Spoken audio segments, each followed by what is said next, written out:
আসসালামু আলাইকুম রহমতুল্লাহ। আমরা দাম প্রভাব এবং দাম বক্ররেখার আকৃতি নিয়ে কথা বলবো। আজকে আমরা এখন 3 নম্বর ক্লাস নিয়ে কথা বলতেছি।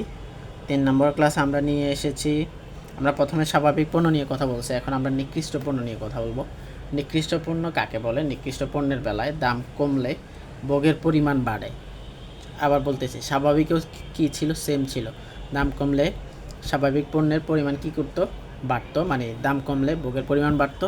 এখানেও সেই সেম অবস্থা, নিকৃষ্ট পণ্যের বেলায়ও দাম কমলে ভোগের পরিমাণ বাড়ে। তবে একই সাথে তার বিপরীত পাশে যে পণ্যটা আছে সেটার দাম মানে সেটার ভোগও বাড়বে, দাম না, ভোগও বাড়বে।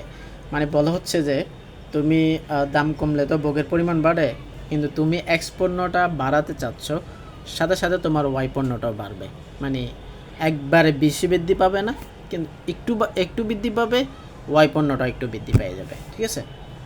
আচ্ছা, আমরা এটা হলো ধনাত্মক সম্পর্ক। এক্ষেত্রে পিসিসি রেখা বাম থেকে ডানে ঊর্ধ্বগামী হয়ে থাকে। চিত্রে বক্তা প্রথমে পি বিন্দুতে কি করে ভারসাম্য লাভ করে। আমরা আগে চিত্রটাই এঁকেছিলাম, তো পি বিন্দুটা এখানে একটু স্পষ্ট দেখাচ্ছে না। আচ্ছা, এটা হলো পি বিন্দু। পি বিন্দু এটা কোনটা? এইটা এ বি। এটা হচ্ছে আমাদের বাজেট লেখা। ঠিক আছে? এ বি, এটা হলো আমাদের বাজেট রেখা।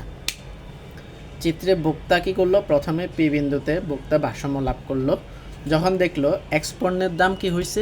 কমে গেল। বক্তা যখন দেখলো এক্স পণ্যের দাম কমার ফলে আমরা কিউ বিন্দুতে কী করলাম? বক্তা ভারসাম্য লাভ করছে। আমরা মানে পুরো ব্যাখ্যাটা দিলাম না, কারণ আমরা স্বাভাবিক পণ্যতে পুরো ব্যাখ্যাটা দিয়েছি, নাহলে অনেক হিউজ পরিমাণ ব্যাখ্যা হয়ে যাবে। এভাবে দিলেও হবে, এভাবে বইতে আছে, সমস্যা নাই।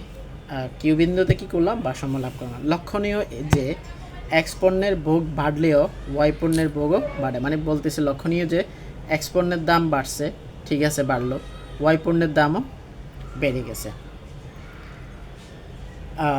এক্ষেত্রে দাম কমার ফলে ভোক্তার যে ক্রয় ক্ষমতা বাড়ে, তা দিয়ে ভোক্তা কী করে? এক্স পণ্যের দামের পাশাপাশি ওয়াই পণ্যের দামও বেড়ে যায়। ঠিক আছে? বলতেছি এক্ষেত্রে এক্স পণ্যের ভোগ বাড়লে ওয়াই পণ্যের ভোগও কী করে যায়? একই সাথে দাম বাড়ে। যে কথাটা আমরা এখানে বলে ফেলছি আগে, বিপরীত স্বাভাবিক পণ্যের ভোগও কী করে?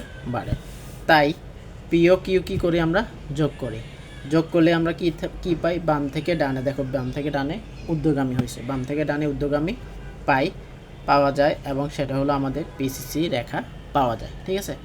তোমাদের জন্য নিকৃষ্ট পণ্য, তোমরা চিত্রগুলো একবার ভালো করে দেখবা। চিত্র তুমি যদি ব্যাখ্যা করতে পারো, মানে সবচেয়ে বেস্ট যেটা, চিত্র দেখে দেখে তুমি এটা সলভ করবা, তাহলে তোমার মানে তুমি অনেক ভালো কিছু পারবা। তোমরা যারা ক্লাস 8-এ